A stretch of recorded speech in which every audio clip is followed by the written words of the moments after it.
back to the beehive. Well, I am working on a project that kind of got waylaid a little bit.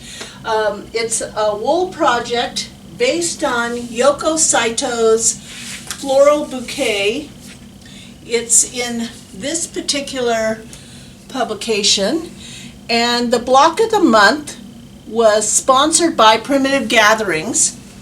I don't think it is available anymore, although I have heard if there are enough demanding people for it that maybe Lisa would do another one. So if you love this, give them a call or a heads up at Primitive Gatherings. The thing about Yoko Saito's quilts is her kind of taupe or muted color palette. And in this particular book there are templates in the back, which in order to make this quilt I had to take the templates in the back to a blueprinting company in Bend and have it blown up, the percentage that is required for this size quilt. And so this is just a cut up sheet. So it looks, the blueprinting came quite large. I have borders left to do and 2 blocks left to prep. So that's what I'm doing today, is prepping blocks. I will be finishing the stitching on this, and so like I said before, we'll go over some stitches while I am stitching a few of them on there. I do not do a lot of stitching, aka Sue Spargo, because I don't want to overwhelm this quilt. It's more subdued. But I do use some of my favorite stitches from Sue Spargo. If I sound like I'm lisping, my dentist put me back in braces because my teeth were shifting, hence the space that was suddenly started appearing a few months ago, and so now I'm back in my Invisalign braces. You know, I should have done that retainer like I told my kids when they were young, but you know, I didn't listen to the mother in me. So I love the way these blocks are coming together, and then the stitching on them. The way I do this is exactly like I do any of my projects. Here's my next background piece. I cut and sewed it together as instructed, and then on the back I fused my Pellon Sf 101. I get that, some quilt shops carry it now, but I usually get it by the bolt from Joann's. Use my coupon. I'll show you the bolt.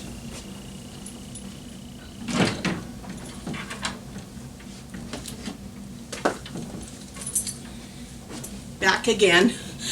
So it comes in a bolt like this, and it's a lightweight cotton with a little bit of fusible on the back. I find no drag when I'm stitching, and it's Pellon Sf 101. On the West Coast we remember this by saying San Francisco Highway 101. But I use a coupon, and I think this is like the 3rd bolt I've gone through, and it's starting to get down there, so I have to think about that. But I use it on the back of all my wool projects. And then let me show you next what I'm doing. Stay tuned. So for me, the next step after prepping my background is to trace the motifs onto my soft fuse. The soft fuse I buy at So Many Quilts in Bend, Oregon. Your local quilt shop may have it. It comes in this long tube and has several sheets that are 18 inches wide, and I use it exclusively for fusing my wool. The reason being is that this product really has no drag when my needle doesn't get gummed up. when I'm stitching, and I can fuse my pieces down. Now there are some thought processes about not fusing your wool, and that is perfectly fine. You can pin it or staple it, but I'm a fuser, so this is what I use. So I am then getting my table out. This is a miso table made in the US, and I have had it forever. I use it for my applique, hand applique, or my wool, and it's just a sturdy, simple plastic table.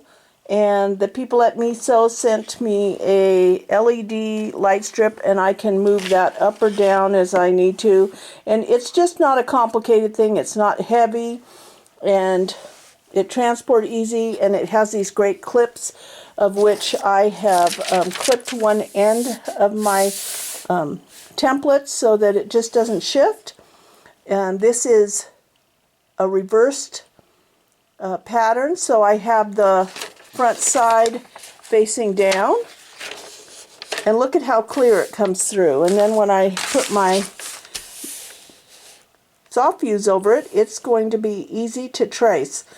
So once I trace all of these, I will then fuse it to the wool, and I'll show you how I do that. Again, we've had a video before, but nothing like being refreshed for those newcomers to the Quilt Roadies. And irregardless of whether this fusible or any fusible says just use a dry iron, on wool I use a steam function, and I steam from both sides. So I steam the one side down, which I'll show you, and then I turn the wool over and steam from the other way. So it's really going to stick. So I'll give you a close-up view of the blocks just to give you an idea of how this is coming along and what stitching I have done. So here on this particular block I have done a partial trellis stitch, and I love the way it looks. It just, not a whole lot, just a little bit of dimension.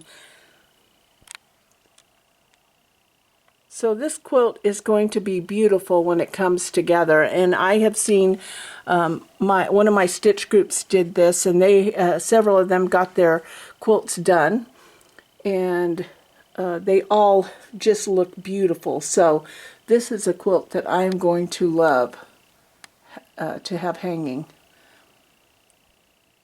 Okay, so we take a break, and next will be the tracing and the cutting and the fusing onto wool.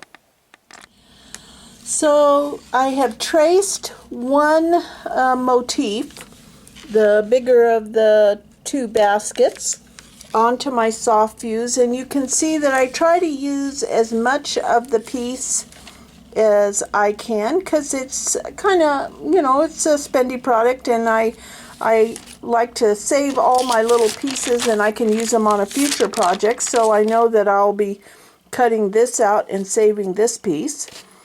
I do very little labeling of the pieces that I draw, but I do try to group them. See if you can see this a little bit better. Oops. I do try to group them by what colors I might use, so I am the most efficient with my wool. So that's how I do my tracing. And you trace on the smooth side. You can feel a little rougher on the side with the adhesive. And there we go. Now we're going to cut this apart into segments and try to fit it on the pieces of wool that I have. I just wanted to show you how I trace the pieces again. These are different chunks that were saved off of the soft fuse, and I save, if there's a bigger piece, I roll it back up onto the soft fuse roll and put it back in the plastic to protect it, because the one thing I've noticed about fusibles is that they kind of degrade their how well they adhere if they're exposed to air too much. So I roll up the big pieces back on the roll and store it in the plastic that it came in. And for these smaller chunks, I just store them in a plastic box. And see, I can use these for other projects and not waste any piece. So now we will be fusing those to the wool. I do love these clips that Miso sent me to actually kind of secure my motifs on here so they don't shift. But this is just a great little table. I just, and I've had it for 20 years, so you can tell it's just great and functional.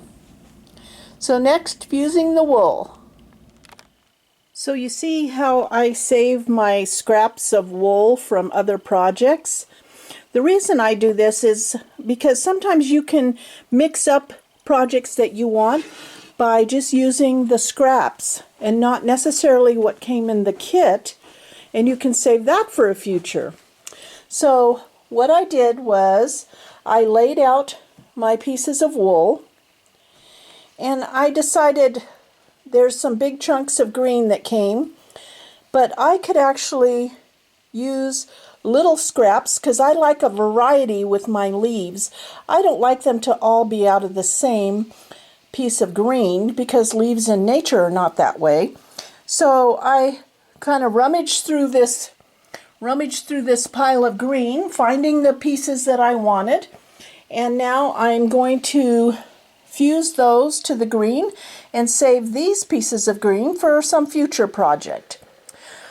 The other thing I did was this piece is for the flowers on that one basket. You can tell that they're light colored.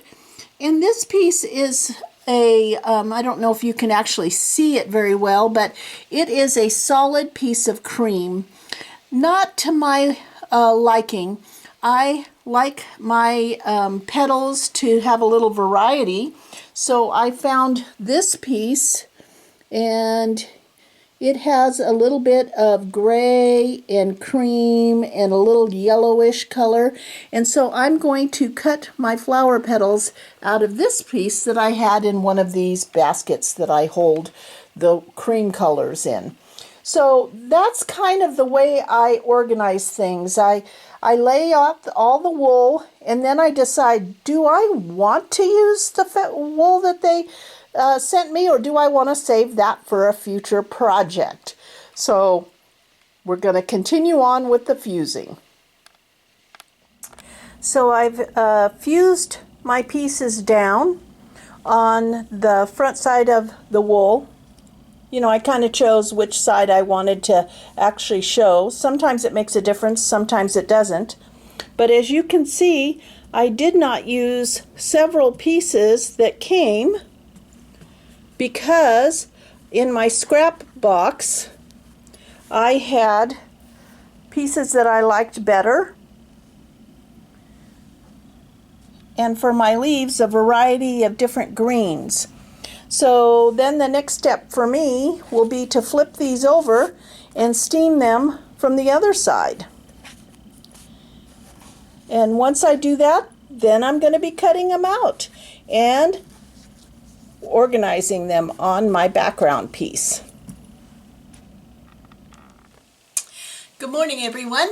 I am continuing to prep the second to the last block of the Bouquet of Flowers by Yoko Saito, the block of the month done by Primitive Gatherings. And as you can see, I'm not just a perfectionist. So I have cut out all my pieces and I'm starting to lay them out. I have the little picture of what was given to us from Primitive Gatherings. The thing about Block of the Months is they're all different, and I so love Sue Spargo's Block of the Month because she actually gives you tips and instructions on how you might stitch it, not that you have to do it 100%. But I think one of the disappointing parts of this particular block of the month, which first of all I have to say I absolutely love, is that these blocks are not even stitched. These photographs that were taken, you can tell that the blocks are not stitched down, they're just laid down in the photo taken. Probably because of a time crunch in getting everything done, because it is big, a big deal. But as a purchaser of a block of the month, that tends to be someone who maybe isn't as, I hate to say that I'm not creative, but that needs assistance. Needs assistance in how to stitch or what might look good. Not that I do it every single time. But I have to say, I was disappointed that these were just laid out and that there was really no stitching on any of these pieces. So it did force me to be a little bit more creative, but I would have liked the option of having some suggestions. So with that said, I am slowly laying it out.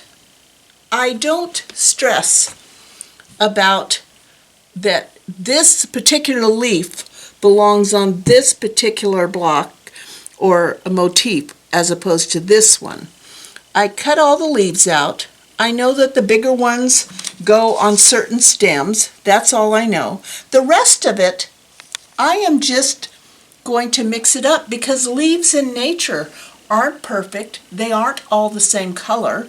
So for me, these all look about the same size. They're just different colors. So I'm just going to mix them up and see how it all lays out. Then I fuse it down. I am fusing down my stems and my flowers first before I start working on the leaves. And that's just so things won't shift. I first fuse from the front side with steam, and then I'll turn it over and steam from the back to make sure all those little leaves, oh see, I didn't steam that part, and look at I didn't steam this one yet, I just steamed this one. So that's why I steam my major motifs, and then I will stitch the smallest pieces first. So I'll be doing all the stems and the leaves first. And I do a whip stitch on the smaller pieces and a buttonhole around the bigger ones. And then once everything is done, I then look at what I might want to fancy stitch on it. Now as far as my scissors go, and I've said this before, I love my Kai scissors. The Olfa is great for cutting big pieces of wool, but you can see that on these little leaves, this is a big bulky scissor. And so on smaller pieces, I will use my little 3.5-inch Kai scissor or my 5-inch. I love these. And you can get these, I got them at the Stitching Post and Sisters myself. But so that's where we're at today. I'm going to lay this all out and then fuse it, and we'll get back to talking to you in a little while. Welcome back. So I have now finished the prepping of all the blocks for the Yoko Saito floral bouquet, which was done in wool by Primitive Gatherings. Some of the things that I did differently in prepping this last block, I did not like the bird color that they sent, and I didn't quite like the wool that they sent for the inside of the star. So I looked, that's why I save all my scraps, and I looked for this wool that was already used in a previous block, and I used that in there just to kind of keep that continuity going. The other thing that I wanted to do a little different was Yoko Saito's hand applique blocks were pieced. they weren't just one solid piece of wool. And so that seemed a better system for primitive gatherings, to send a solid piece of wool with some texture on it. But I thought down here I would take myself back to the theme that Yoko chose for the original block, and so I, instead of using the one piece of wool that they gave me, I hunted through my scraps and created the block as Yoko designed it. So that's going to be fun. Now I have this block already whip stitched down, and I do a whip stitch on all the small motifs, a buttonhole on the bigger motifs, and then I go back, and in the heart of Sue Spargo we'll do a little bit of texturing stitching. So I have this one ready to go with some texturing, and these two blocks to be stitched down with a whip or a buttonhole. So that's where we're at now. And once I get all of these blocks kind of, this is the hard part, because once you've taken a Sue Spargo class, nothing seems done. Hence over here, I'm still working on my flowers, and I keep adding things to them to give them that Sue Spargo look, but I don't want to overwhelm this project. I know that I will figure out when I'm done, and then I'll put all these blocks together, and then I will be prepping the 4 borders, which also have quite a bit of stitching in them. So that's what we have going on for this project. Now the next video, I am going to walk you through prepping a sashiko block, because I know that a lot of people have been asking me since they saw the quilt show sashiko post that I did on the quilt show. So I thought, well, this will be a good way to show you how I prep those blocks. So stay tuned. Thank you for subscribing and liking on the videos. We sure do appreciate it.